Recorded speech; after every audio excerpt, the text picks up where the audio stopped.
In 2008, something strange happened. Something small that looked insignificant. At a dinner, the head of China's central bank asked the U.S. Treasury Secretary a simple question. How can we be sure our money is safe? That question, those few words, changed the course of world history. But nobody noticed, because everyone had something else on their mind. Everyone was watching the housing market collapse, watching Lehman Brothers fall.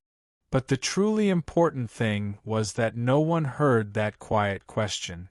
The question asked at that dinner is the story of how empires collapse. And let me tell you this, that story is being written again right now, right this moment. Only this time we're the main character.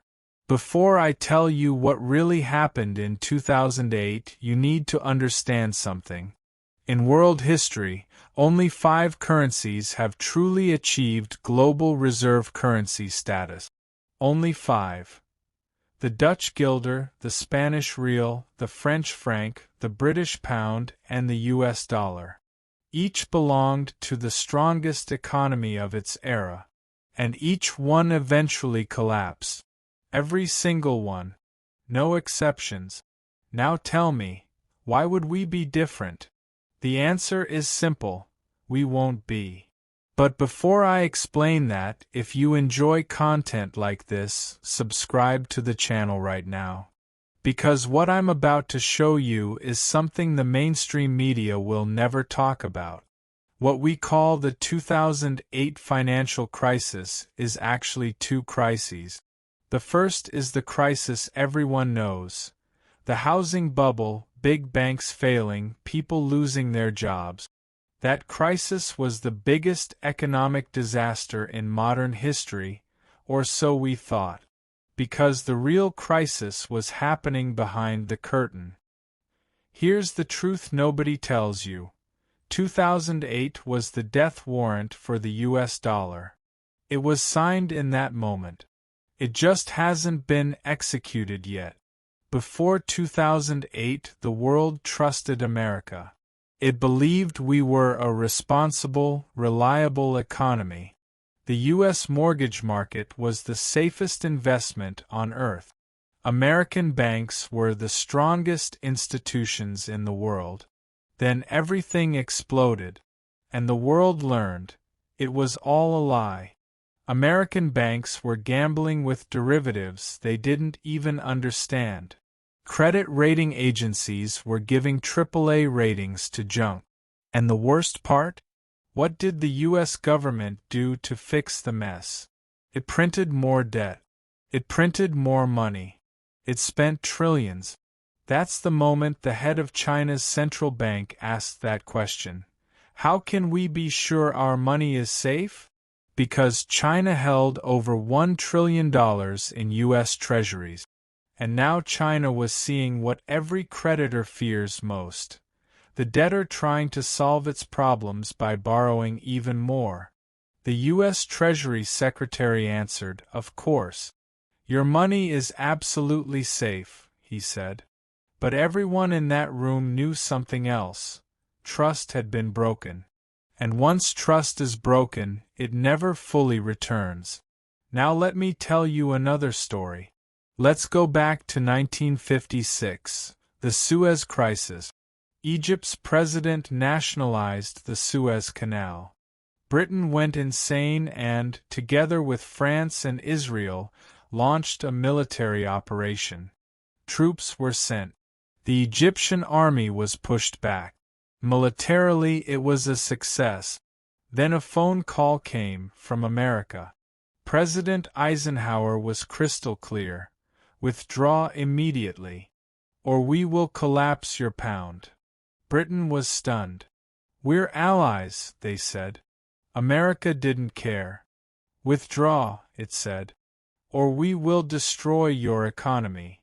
Britain had no choice, because in that moment they learned. They were no longer a superpower. They were debtors now, and they would do what the creditor told them to do. 11 days. The Suez Crisis lasted 11 days. And in those 11 days, a century of British dominance ended. One phone call, one ultimatum, one collapse. So here's the question: when is America's Suez moment coming? Answer: maybe it already came. Maybe it was 2008. Maybe we just haven't realized it yet. Because look, Britain's collapse started like this too. Slowly, then suddenly. There were signs for decades. Debts were piling up. Industry was weakening. The military was overstretched. But because the pound was still strong, they deceived themselves. Until November 1956. Now look at America. Right now. America's debt-to-GDP ratio is approaching 130%. Every year we run a $2 trillion deficit. Every day we borrow $7 billion. Interest payments have passed $1 trillion. We pay more interest than defense, more interest than Medicare. But the dollar is still strong, you say. Yes. Just like the pound was still strong in the 1950s, until suddenly it wasn't. Economists talk about something called inertia. Once the world gets used to using a currency, it's hard to switch. Britain stopped being the world's largest economy by the end of the 19th century. America overtook it. But the pound stayed dominant for another 50 years. Why? Inertia. Until the moment it stops being inconvenient and becomes a matter of survival. The same thing is happening with the dollar now. China surpassed America in purchasing power in 2014. But the dollar is still dominant. How long will that last? We don't know. But history tells us it doesn't last forever. Let's talk numbers. In 2000, 71% of global foreign exchange reserves were in dollars. By 2023, that fell to 58%. Only 13%, you say. But that 13% is a $1 trillion shift. And the decline is accelerating. China and Russia do most of their trade in their own currencies. BRICS countries are building alternative payment systems. Saudi Arabia accepts yuan for oil. These can look like small changes. But they're like clouds gathering on the horizon. Harmless alone, together they make a storm. Here's the most terrifying parallel between Britain and us. Britain refused to accept its decline. In the 1920s, after World War I, they returned to the gold standard, at the pre-war exchange rate. But Britain was no longer worth what it used to be. It was pure ego, pure denial. To maintain that artificially high value, they kept interest rates at painful levels. The economy choked. Unemployment exploded. But leaders kept spending like they still ruled the world. They financed an empire they could no longer afford. They borrowed and borrowed and borrowed. Does any of that sound familiar? America is doing the exact same thing today. We're trying to maintain a lifestyle that we no longer truly support. We consume more than we produce. We spend more than we earn. And we tell ourselves it can go on forever, because we're America. We have more than 750 military bases across more than 80 countries. We spend more on the military than the next 9 countries combined. We're trying to keep global dominance with power we can't afford, just like Britain did. In the 1930s, cracks started to show. Speculators began attacking the pound. They could see the math didn't work. In 1931, Britain had to abandon the gold standard. The pound lost 30% overnight. But here's the striking part. Even after that humiliation, the pound remained an important reserve currency. Why? Britain forced its colonies to hold their reserves in pound. It held its own colonies hostage to keep its failing financial system alive. America, meanwhile, is doing something similar right now. The petrodollar system. The world was forced to hold the American currency. The difference is this: colonies eventually gain independence, and oil-producing countries eventually get sick of American foreign policy. 2008 was exactly that point. America had two choices. First, accept the painful truth, reduce debt, cut spending, rebuild real productive capacity.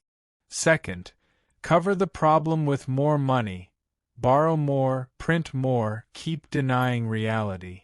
America chose the second, just like Britain did. America's national debt was $10 trillion in 2008. Now it's $36 trillion. More than triple in 16 years. Our trade deficit breaks records every year. Our manufacturing base collapses. The middle class disappears. But look at the stock market, record highs. Not because the economy is strong. Because the money supply was inflated. Asset bubbles. No real wealth is being created. Just money being printed. Do you know who noticed? China, Russia, India. They see the math. They see America is no longer a superpower. They see it's a debtor nation. And they're preparing quietly. They're stockpiling gold, reducing dollar reserves, building alternative systems. The mainstream media ignores it. The dollar is strong, they say. There's nothing to worry about. Just like British newspapers in the 1950s. Then November 1956 arrived. One crisis. Just one crisis. And in 11 days, centuries of dominance ended. America's Suez moment is coming. I don't know what it will look like. Maybe a failed military intervention. Maybe a debt ceiling crisis. Maybe a geopolitical humiliation. Maybe a shock we can't even imagine. For years we've been running a real deficit. America is living beyond its means. It's sustained only by the world's willingness to keep accepting our currency. The 2026 numbers are especially alarming. Interest payments will exceed $1 trillion annually, more than defense, more than Medicare. When Britain reached that point, the end accelerated. One day it was making demands. The next day it was taking orders. One day the pound was a symbol of global power. The next day it was a cautionary tale. Here's the part that keeps me up at night. Britain's decline was slow, then sudden. The warning signs were there for decades. But because the pound stayed strong, leaders convinced themselves that the good days would last forever. Then a crisis came.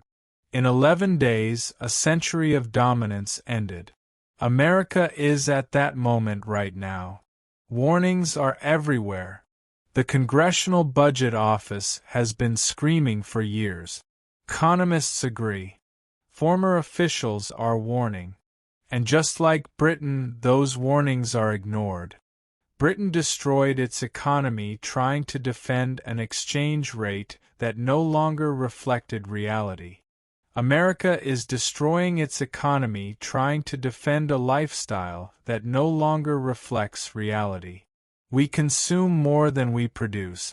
We spend more than we earn. We borrow from the future. And we tell ourselves it can continue forever. Let me be clear about what happens when a reserve currency falls. For ordinary people, it's devastation. When the pound collapsed, British citizens watched their savings lose value. Imports surged. Inflation ate wages. Jobs vanished. Living standards evaporated within a generation. If the dollar loses reserve status, every American will feel it. Everything we import will become dramatically more expensive. Interest rates will spike. The government will have to cut services or raise taxes. The comfortable American lifestyle will become a memory. This isn't fear-mongering. This is history. This is what happened to Britain. The timeline is what stresses me most. Britain's transition took 30 years. But the final collapse took less than 2 weeks. America's transition has been unfolding since the 1970s. We've run trade deficits since 1975. We've accelerated debt accumulation since 2008. The foundation has been weakening for 50 years. That means the collapse could be more sudden than Britain's. I don't know if the collapse will come in 2026. Nobody can predict it. But every year that passes without change makes the final reckoning worse. Every $1 trillion we add to the debt, every factory we offshore, brings us closer to our own Suez moment. The question isn't whether America will have a Suez moment. The question is whether we'll be prepared when it arrives. Whether we'll build resilience, or whether we'll be like Britain in November 1956, decades of denial catching up in days. What can you do? First, understand the government will not come to save you. British citizens who trusted their government lost everything. Those who protected themselves, diversified assets, built real skills, survived. The same will be true here. Second, watch the warning signs. Central banks are reducing dollars. Countries are trading in other currencies. Know that the clock is speeding up. Third, don't fall for normalcy bias. The most dangerous phrase is, "This time is different." Every falling empire believed it was different. History doesn't care about our belief. It only cares about the math. History doesn't repeat, but it rhymes. And right now the rhyme is almost perfect. The same debt patterns, the same military overreach, the same arrogance, the same blindness. The British Empire's final mistake was believing it was too big to fail. America is making the same mistake right now. We're living in history's echo, following footprints down a cliff, and most people are too comfortable to notice. Before Suez, there was a moment when Britain could have changed course. In the early 1950s, a few economists warned them. They said the fiscal situation was unsustainable. They begged political leaders. Those warnings were ignored. Politicians didn't want bad news. The public didn't want to accept decline. Newspapers called pessimists traitors. Everyone wanted to believe Britain was still great. Spending continued. Denial continued. Until November 1956. America is at that exact same moment right now. Warnings are everywhere, and they're being ignored. Nobody wants pain. Nobody wants change. Everyone wants to believe everything will be fine. But history says something else. No nation is special. The math applies to everyone. Empires don't last forever. The only question left is whether we wake up in time. Or will 2026 be our 1956? If you learned something new in this video, subscribe to the channel right now. Hit the like button. Share your comment. Are you ready? What comes to your mind? Don't hold back from sharing this information. Because the more people recognize the truth, maybe we create enough pressure for change before it's too late. Watch my other videos on the channel about the collapse of the dollar, about the coming crisis. Because this isn't just a video. It's a warning. Time to wake up. The question is, will you watch? Or will you wait until it's too late, like Britain? Hope to see you in the next video.